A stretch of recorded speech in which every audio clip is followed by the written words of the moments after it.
welcome back to my channel. This is me, Jo. Don't forget to hit like, subscribe, and click that notification bell for my next and more coming video.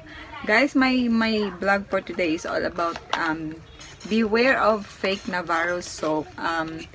Meron po akong nakitang post ng aking supplier. Charot, supplier talaga. Hindi yung friend ko si Joy yung binibilan ko ng Navarro soap.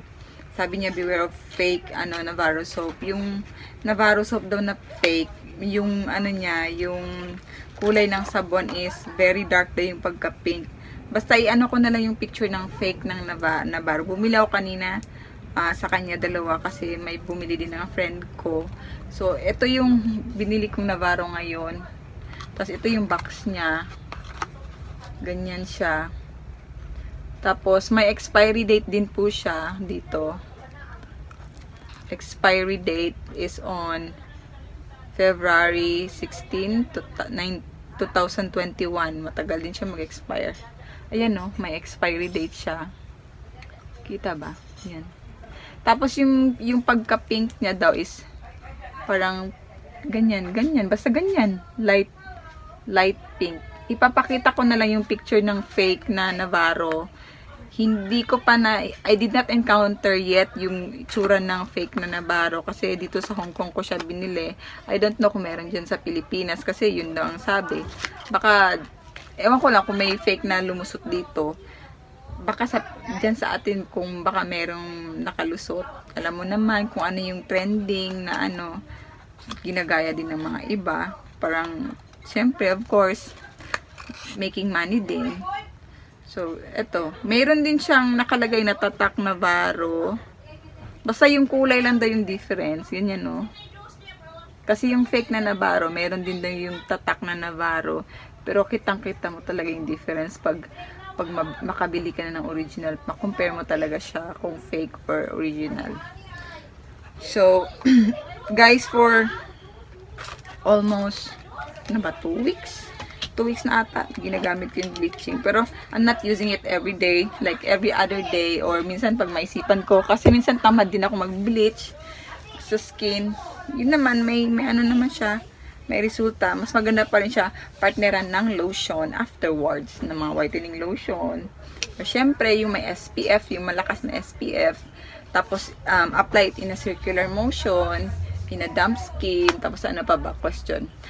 One thing pala, last time may nag-comment sa vlog ko na sabi niya yung na-vlog ko na unang Navarro yung white. Saan ba yun? Napudpud na kasi yung white na Navarro. Sabi niya, fake daw yun. Sabi ko, hindi yun fake kasi yun yung unang nirelease ni Navarro, yung bleaching soap na puti.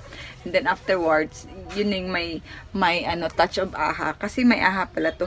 Ay guys, additional nga pala, experience ko nung Navarro. Aside from naputi siya, may yung skin mo parang nagsishine. Yung sinasabi nilang glass skin. Ganun. Glass skin, yung kumikinang, yung shine yung skin mo. Tapos, yun ang na-experience ko sa kanya. Yung glass skin. Yung kumikinang ang skin mo, tapos pag natanggal na yung mga dead skin. Ganun. Tapos sabi ko, pati sa mga legs ko, sabi ko, bakit ganito yung legs ko? Parang kumikinang. Tapos na-analyze ko, na-realize ko pala, na oo nga, yung dahil nagkaka-glass skin siya dahil sa AHA, dahil may AHA siya. Yung ingredients niya na AHA. Yun po, yung experience sa Navarro. Tapos, as day goes by na ginagamit ko siya, hindi na siya mahapde. Sa first lang paggamit ko sa kanya na may tingling sensation kasi nga, binabakbak niya yung first layer of skin mo, pinipeel off niya, tapos, yung whitening effect doon na nag-e-effect. Doon na nag-i-start. Na ko nga yung skin ko. Kung nakita niyo yung vlog ko na yung dance cover na vlog para sa mga viewers ko. Yun yung skin ko ngayon, tsaka yung face ko na naked face na walang makeup. Yun po yung kulay ng face ko. Puti siya, walang makeup yun.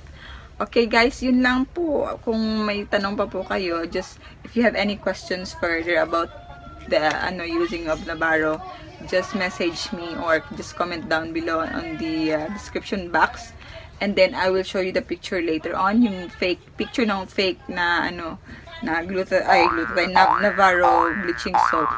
Okay, and also picture ng original na Navarro soap, so you can compare in person. Okay guys, thank you for watching my channel. Don't forget to hit like, subscribe, and share it with your friends if you like my videos. Thank you for watching. Bye!